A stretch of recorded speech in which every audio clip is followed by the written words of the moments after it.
100 रोटी वाला ससुराल। सुनो जी, मुझे तो शीतल की बड़ी फिक्र रहती है। उसका ध्यान तो बस घर के बाहर दोस्तों के साथ घूमने फिरने में ही रहता है। उसे कुछ बोलो तो एक नहीं सुनती।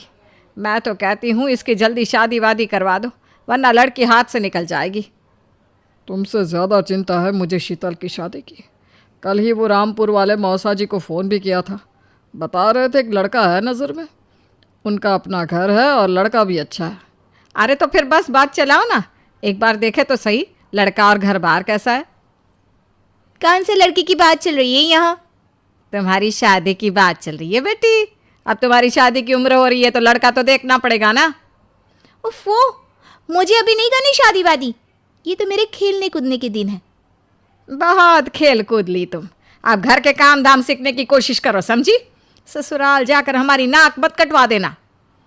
सब्जी काटनी तो आती नहीं इसको, तो नाक ही कटवाएगी। अरे मैं इसे शादी तक अच्छे से सब सिखा दूंगी। आप तो बस उस लड़के से इसकी शादी के बाद चलवाओ। कुछ दिनों बाद कुणाल और उसकी माँ शीतल को देखने घर आते हैं। कुणाल दिखने में बड़ा ही स्मार्ट होता है। शीतल तो उसे देखती ही रह जाती है। देखो जी, हमारी कोई डिमांड तो है नहीं, बस हम चाहते हैं कि लड़की घरेलू हो, घर के सारे कामकाज संभाल ले। अब आपके परिवार में तो बस 3 ही लोग हैं, पर हमारा तो खूब भरा पूरा परिवार है। बाकी हमें लड़की के घूमने फिरने दोस्तों से मिलने से कोई दिक्कत नहीं है। घर का काम करने के बाद जो चाहे सो करे। अरे वाह, ये तो इतने बढ़िया लोग हैं।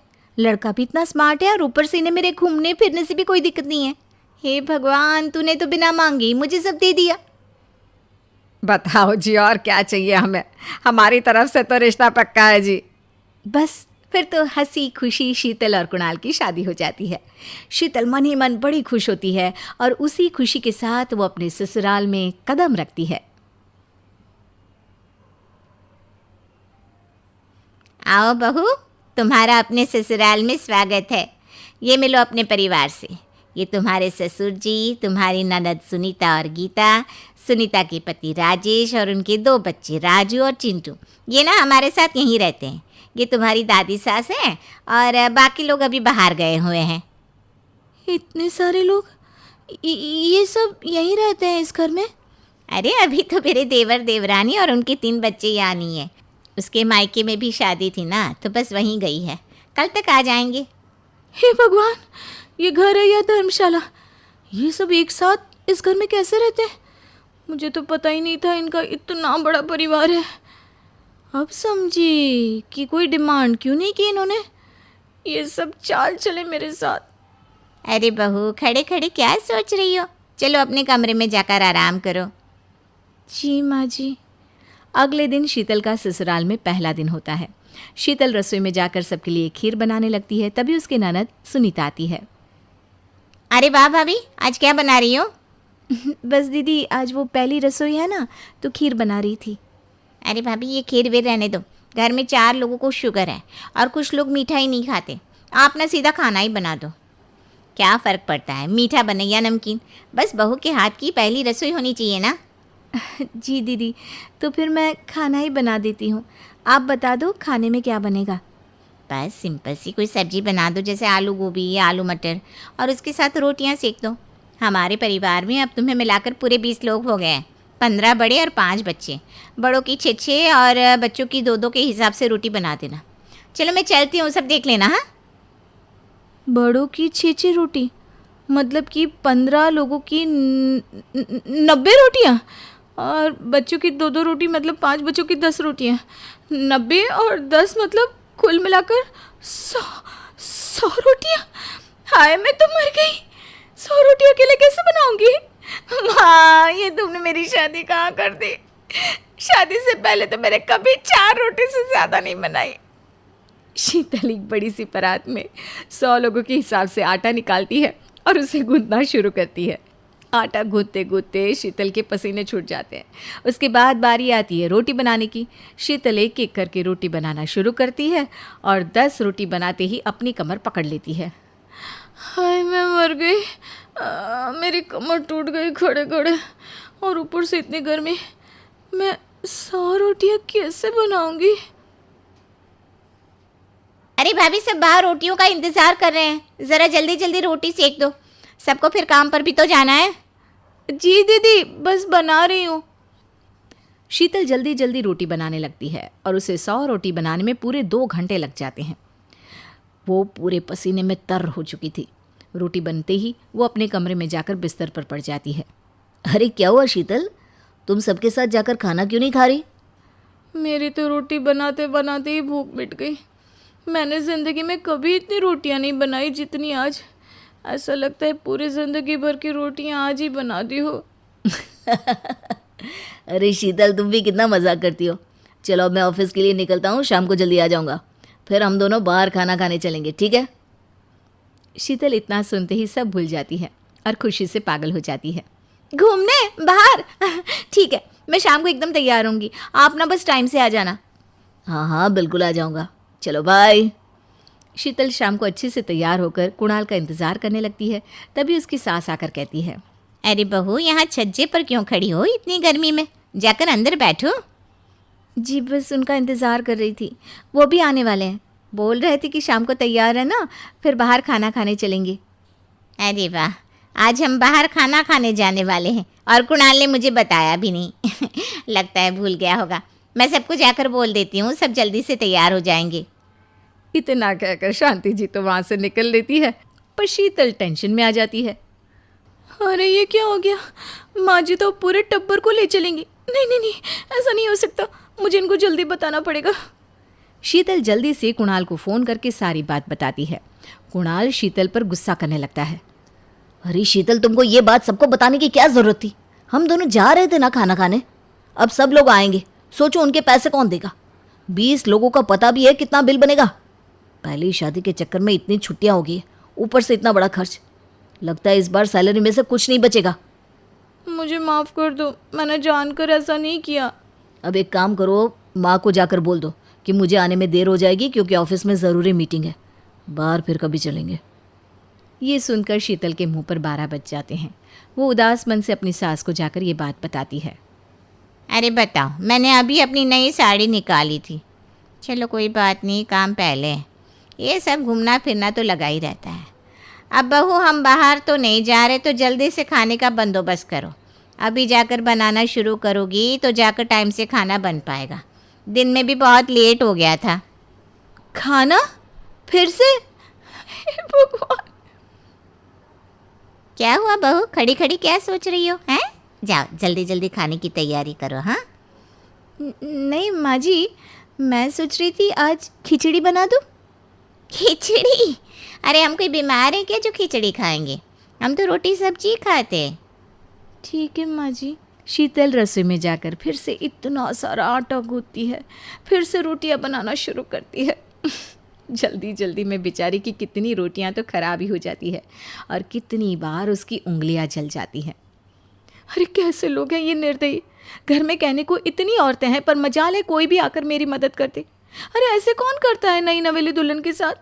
मेरे हाथों की मेहंदी तो आटा गूंद गूंद कर ही हट गई और ऊपर से उंगलियां भी जल गई। भाभी क्या कर रही हो? ये रोटियों का ढेर देखकर आपको क्या लगता है मैं क्या कर रही होंगी?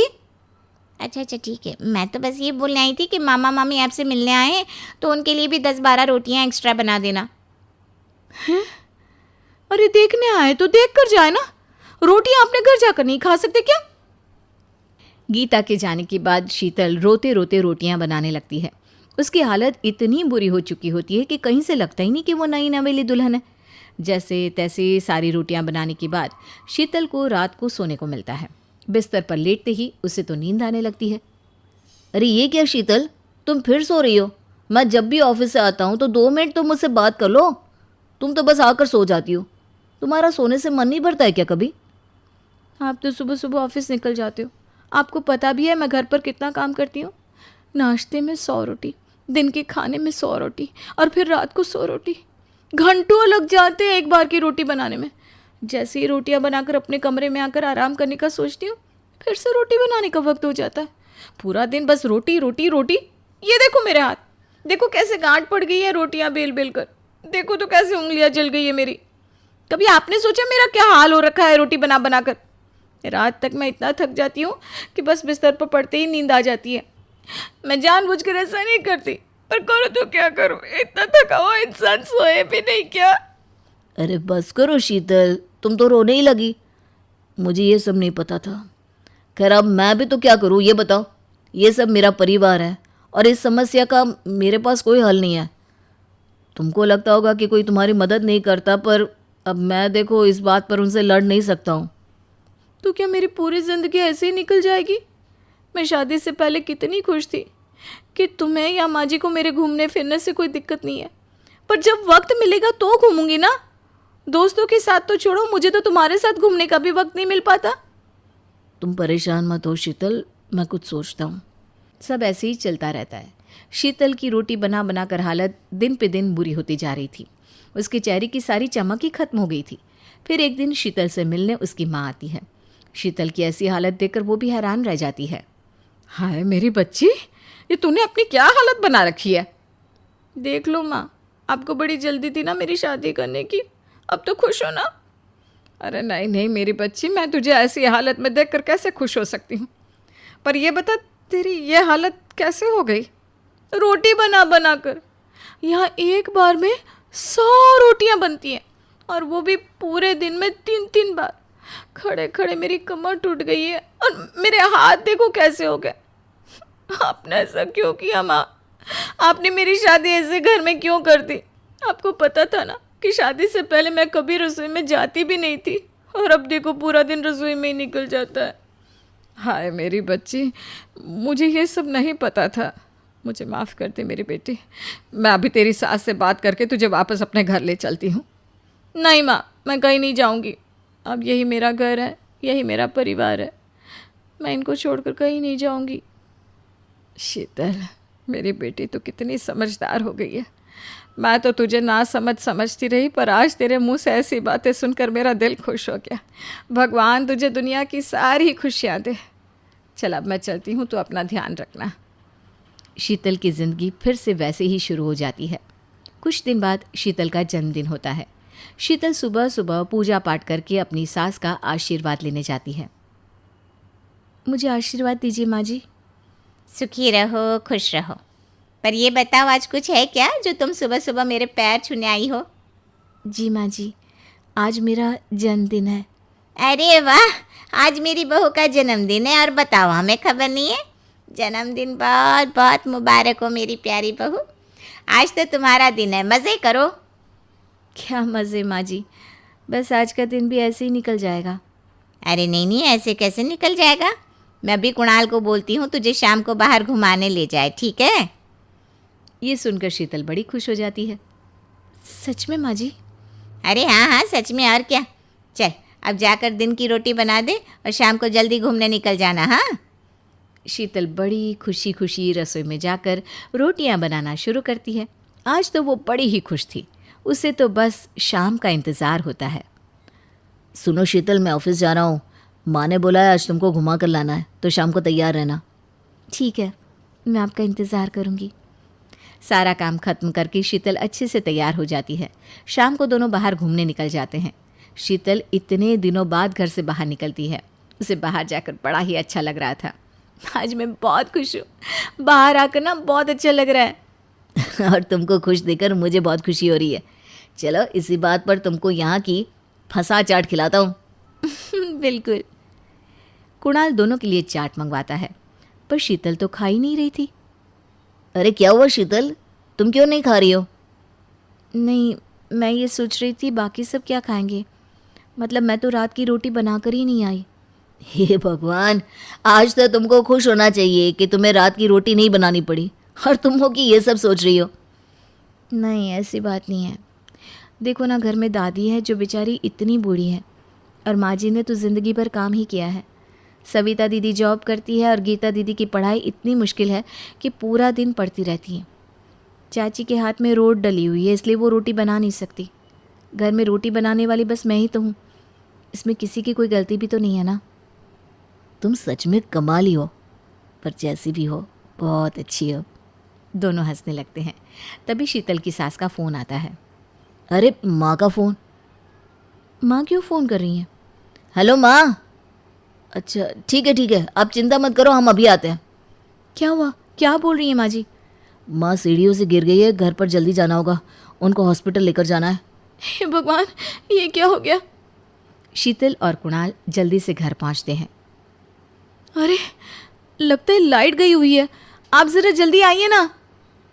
Happy birthday to you, happy birthday dear Sheetal, happy birthday to you, happy birthday dear Sheetal, happy birthday to you, happy birthday dear Sheetal. Happy birthday to you, happy birthday dear Sheetal. ये सब आपने कब और कैसे? अरे माँ जी, आपको तो पैर में लगी थी ना? कोई पैर वैर में नहीं लगी मेरे, ये सब तो तुम्हें घर बुलाने का बहाना था। हे भगवान, मुझे पहले पता होता तो हम ये इतना अच्छा सरप्राइज छोड़कर जाती ही नहीं। अरे आपको भेजना भी तो हमारे प्लान में था भाभी, आप नहीं जाते तो हम घर की डेकोरेशन कैसे करते? अच्छा, अब मैं समझी। सच में ये बहुत ही अच्छा सरप्राइज़ है। आज बहुत खुश हूँ जो आप सब ने मेरे लिए ये किया। मैंने तो कभी ये सोचा भी नहीं था। अब भावुक मत हो और अपना बर्थडे केक काटो। सब लोग शीतल को उसके जन्मदिन की बधाई देते हैं। शीतल सबके साथ खूब एंजॉय करती है। सब लोग बड़े ही खुश होते हैं। अरे भाई, सबने शीतल को जन्मदिन की बधाई तो दे दी, पर उसका गिफ्ट अभी तक नहीं दिया। वो देखो शीतल, तुम्हारा गिफ्ट, जाओ जाकर खोलो तो सही। इतना बड़ा गिफ्ट? अरे इसमें क्या है? एक बार खोलकर तो देखो भाभी, तभी पता चलेगा। शीतल अपना गिफ्ट खोलकर देखती है तो उसकी आंखें खुली की खुली रह जाती है। ये तो रोटी बनाने की मशीन है। इससे तो रोटियां यूं बन जाती है बिना मेहनत। मतलब बस सूखा आटा डालो और रोटियां एक के बाद एक बाहर। नहीं पसंद आया हो तो वापस दे सकती हो। नहीं नहीं नहीं नहीं, मैं नहीं दूंगी ये वापस। सब लोग ज़ोर ज़ोर से हंसने लगते हैं। शीतल को इतना अच्छा और काम का गिफ्ट मिलता है कि उसके चेहरे पर खुशी के साथ साथ आंखों में आंसू भी होते हैं। हमें तुम्हारी तकलीफ़ दिखती थी बेटा, आखिर हमने भी तो इतनी रोटियां बनाई हैं, तो हमें पता है तुम्हें भी परेशानी होती होगी। इसीलिए हमने इसका एक परमानेंट इलाज ढूंढ लिया था। बस सोचा था तुम्हें ये तुम्हारे जन्मदिन पर ही देंगे। ये मेरी ज़िंदगी का सबसे अच्छा गिफ्ट है और मेरा ससुराल दुनिया का सबसे अच्छा ससुराल। ऐसी बात है तो चलो फिर जाओ रसोई में और रोटियां बनाना शुरू कर दो। इसके बाद शीतल की ज़िंदगी बड़ी आसान हो जाती है। वो उस रोटी की मशीन से फटाफट रोटियां बना देती है और सब हंसी खुशी साथ बैठकर खाते हैं।